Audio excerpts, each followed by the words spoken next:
There is an object. It is not large. You could hold it in one hand. It has been hanging in the homes of certain families for over 3,000 years. Not as decoration, not as sentiment, as a technology. The ancient teachers called it a vessel of divine invitation, an object whose placement in a specific room of the home creates a shift in the spiritual current that governs the flow of provision into your life. Most people walk past something like this in a shop and think it is beautiful. They do not know what it is actually doing. They do not know that the room it is placed in is not random. They do not know that the direction it faces is not a matter of preference. They do not know that what is written on it, or inside it, determines whether it draws or deflects. I am going to show you everything today. My name is Rabbi Naomi, and I have spent 31 years studying the intersection of sacred text, spiritual law, and the practical experience of financial life. My teacher, Rabbi Eliezer, may his memory be a blessing, carried this knowledge through a lineage that stretches back to the mystics of Sfad in the 16th century. This is not folklore. This is not interior design philosophy. This is a documented spiritual practice that has been preserved within certain families and passed from teacher to student with precision, with exactness, with reverence. And today I am teaching it publicly because the moment we are living in demands it. Right now, there are people watching this video who are working with full effort and full heart, and the ceiling of their financial life has not moved in years. They are not lazy. They are not foolish. They are simply operating without a piece of knowledge that certain families have never been without. Before we go any further, I want you to type the word open in the comments right now. Not when the video ends, now, before we continue. There is a reason for this. When you declare publicly that you are ready to receive, you create a spiritual agreement with the intention you are about to receive. The sages taught that the spoken declaration, the written word, the public commitment, these are not symbolic gestures. They are activations. Type open right now. Then stay with me, because what I am about to share has layers, and if you leave before the final teaching, you will have the symbol without the understanding. And a symbol without understanding is just a pretty object on your wall. Let me tell you what most people do when they want to change their financial life. They make a budget. They download an app. They read a book about abundance mindset. They start a side business. They try to think more positively. They wake up earlier and work harder. I am not mocking any of this. I have watched people do every single one of these things with complete sincerity and complete discipline. And I have watched it produce, at best, incremental movement, and very often, no movement at all. Do you know why? Not because the effort was wrong, because the layer of reality they were working on was wrong. Here is the image I want you to hold. Imagine a house that has no water. The pipes are dry. The family inside is working furiously. They are mopping, they are cleaning, they are doing everything right at the surface level. But the valve that controls the water coming into the house is closed. No amount of mopping will produce water. You have to find the valve. The ancient teachers understood this with extraordinary precision. The Zohar, the foundational text of Jewish mystical tradition, teaches that the physical world is the shadow of a spiritual root. Your bank account is not the source. It is the reflection. Your income is not created at the level of effort. It is created at the level of the spiritual channel through which provision flows into your life. When that channel is open, things move. Opportunities arise. Relationships become generative. Money finds its way to you through paths you did not plan. When that channel is constricted, through specific spiritual causes we will discuss, the effort produces diminishing returns. You run faster on a sealed track and arrive at the same place. The tradition understood this, and the tradition also understood that certain physical objects placed in specific locations with exact precision and specific intention function as spiritual valves. They do not decorate the home. They govern the atmosphere of the home. And the bedroom, the room where you begin and end each day, the room where your unconscious mind is most receptive, the room that holds the energy of your deepest fears and your deepest hopes about provision. The bedroom is not incidental. It is the most important room in the house. Let me tell you exactly how I first came to understand this. I was 26 years old. It was winter, a Thursday evening in Jerusalem, cold in a way that gets into the walls of old stone buildings. I had been married for less than a year, and we had very little. My husband was in full-time study. I was teaching part-time. We were not in crisis, but the space between what we needed and what we had was constant and heavy. I had gone to see Rabbi Eliezer about something unrelated, a question of text, an interpretation I was wrestling with. But as I was leaving, he looked at me with that stillness he had, the kind that makes you feel he is reading something written just behind your eyes, and he said, "What does the entrance to your sleeping room look like?" I did not understand the question. I described it, a plain door, nothing on it, nothing near it. He was quiet for a long moment. Then he said, "The bedroom is where the soul returns to rest. It is where you are most exposed, most open. What you place there, or fail to place there, speaks to the spiritual realm every single night while you sleep." He told me what to place there, what to write on it, and exactly how to position it. I went home. I did not do it immediately. I want to be honest about that. I thought about it. I turned it over. I was trained in rational analysis, and part of me wanted to categorize this as folk custom rather than law. 3 weeks passed. The tightness did not ease. Then one morning I woke up with a clarity I cannot fully explain, and I did exactly what Rabbi Eliezer had told me. I found the right object. I prepared it with the correct intention. I placed it in the position he had described. I said the words over it that he had taught me. Within 48 hours, my husband received a phone call from a man he had not spoken to in over a year. Someone who offered him a small teaching position that had not existed the week before. It was not a fortune, but it was movement. It was the first crack of light through something that had been sealed. Over the following 6 weeks, 3 separate, unexpected income channels opened. None of them things we had been pursuing. I have taught this practice to hundreds of people in the 30 years since. I have seen it work with enough consistency that I no longer use the word coincidence when I describe what follows. So let me teach you exactly what this is, what it does, and how to do it with the precision it requires. The object I am speaking of is the mezuzah. Now, before you dismiss this as something you already know about, or something only for observant Jewish families, stay with me. Because what most people know about the mezuzah is incomplete in a way that makes it ineffective as the spiritual technology it actually is. Most people think a mezuzah is a religious obligation, a marker of Jewish identity, something you put on the front door because tradition requires it. This is true, but it is only the surface. The deeper teaching is this. The mezuzah is a living interface between the physical space of your home and the divine consciousness that governs the flow of blessing into that space. Inside every mezuzah case, this is not decoration, this is the operative element, is a handwritten parchment scroll inscribed with specific verses from Deuteronomy, the Shema, the Ve'ahavta.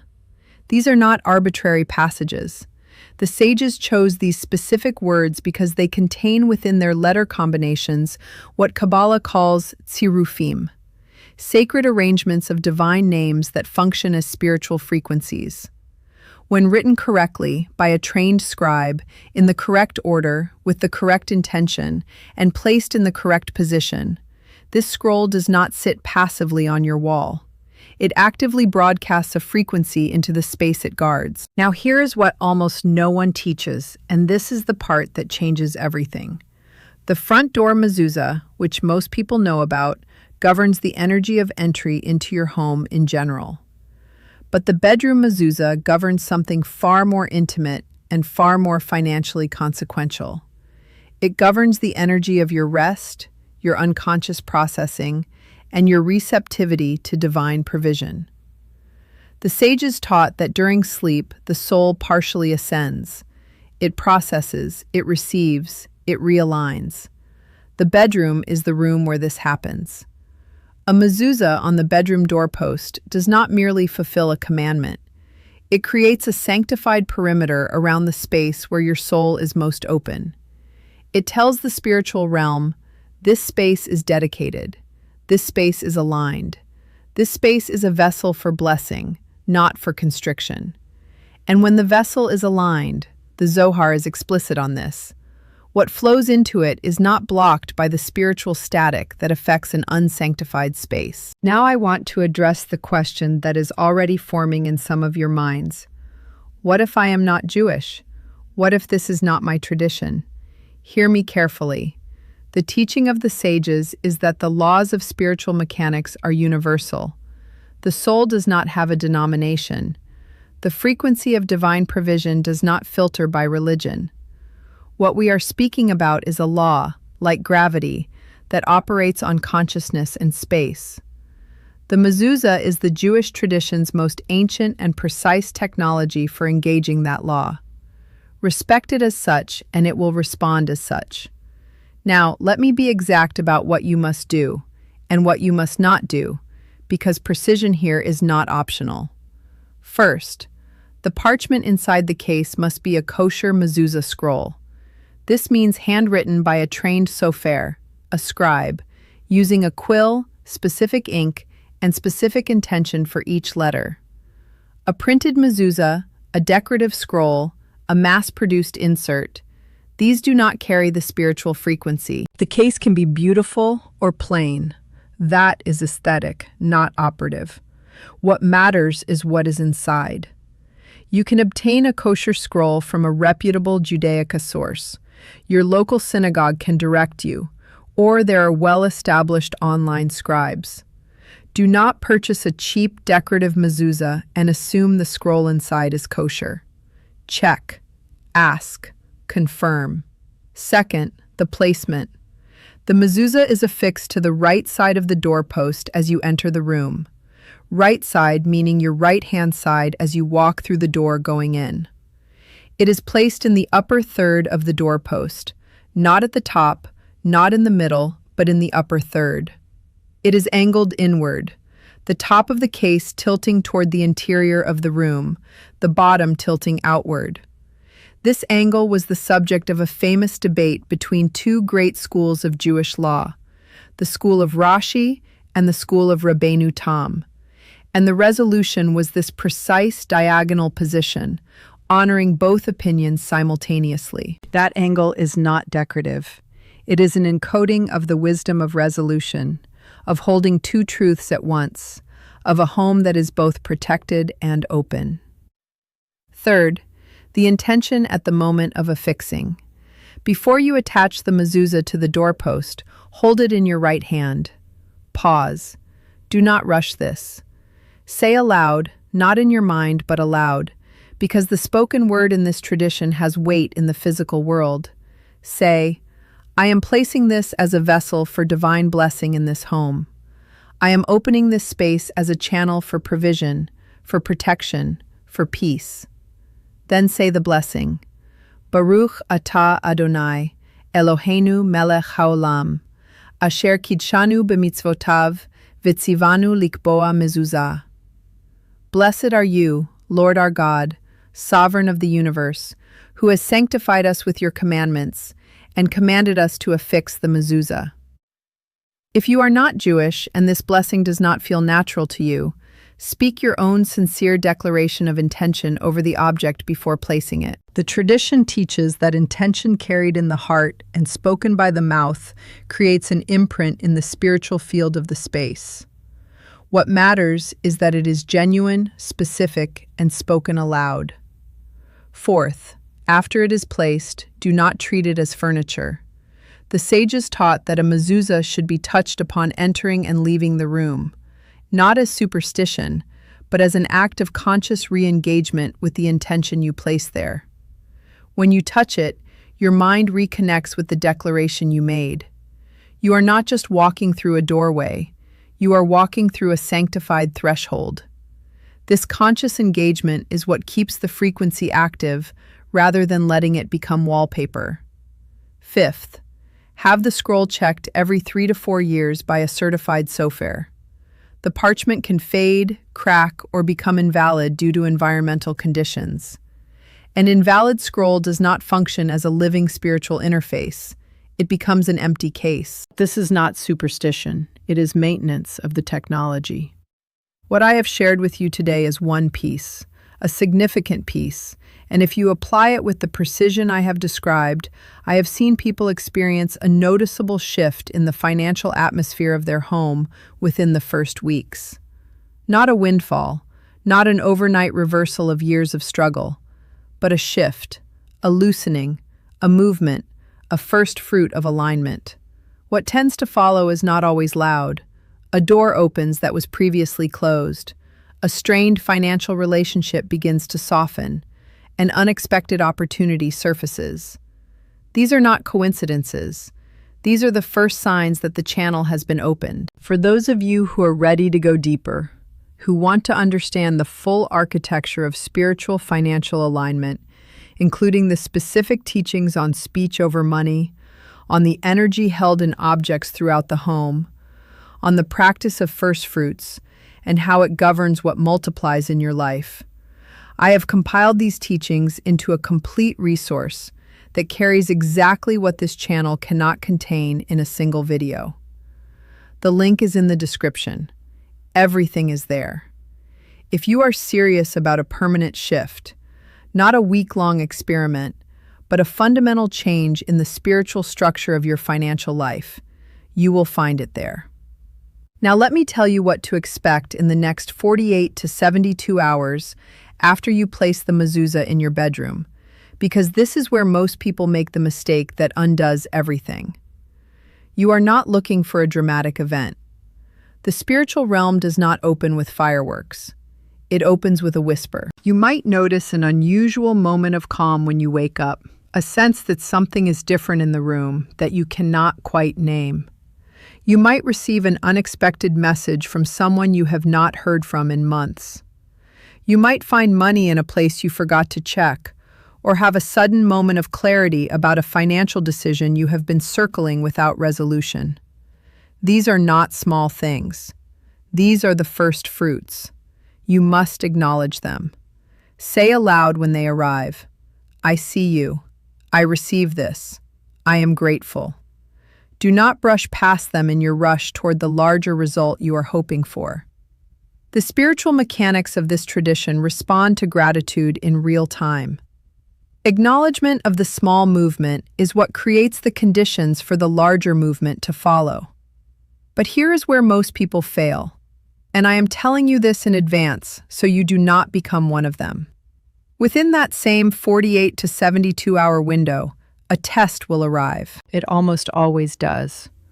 A bill that feels larger than expected, a deal that falls through, a relationship around money that tightens, something that feels like contradiction of everything you just declared. This is not evidence that the practice has failed. This is the test of the vessel. The spiritual mechanics are asking a question, and the question is this: do you trust the process, or do you trust the panic? Every person who has ever maintained the posture of certainty through that test has told me the same thing afterward. The shift that followed the test was more significant than anything that had come before it. Do not speak death over your own breakthrough. Do not say, "This is not working." Do not return to the posture of constriction. Stay anchored. Touch the mezuzah. Speak your intention again. Hold the frequency. What you receive today is ancient. It has been guarded carefully for a reason, not to keep it from you, but to preserve its precision until it could reach someone who is ready to honor it. You found this video. That is not random. The soul that is ready to receive begins to be guided toward what it needs before it fully understands what it was looking for. I want to hear from you. Tell me in the comments, What is the one thing from today's teaching that you are applying first? I read every comment. I am looking for the names of those who are moving. If you are applying the mezuzah practice, tell me. If you have questions about the scroll, the placement, the intention, ask me in the comments. I am here. And if this teaching reached something real in you today, if you felt something shift even as you listened, then subscribe to this channel right now and turn on the notification bell. Because next week, I am going to reveal the specific prayer that the Baal Shem Tov taught his closest students to say over their finances every Friday before sunset. A practice that has not been widely published, that was preserved in a private manuscript, and that I will be teaching here in full detail. You will not want to miss it.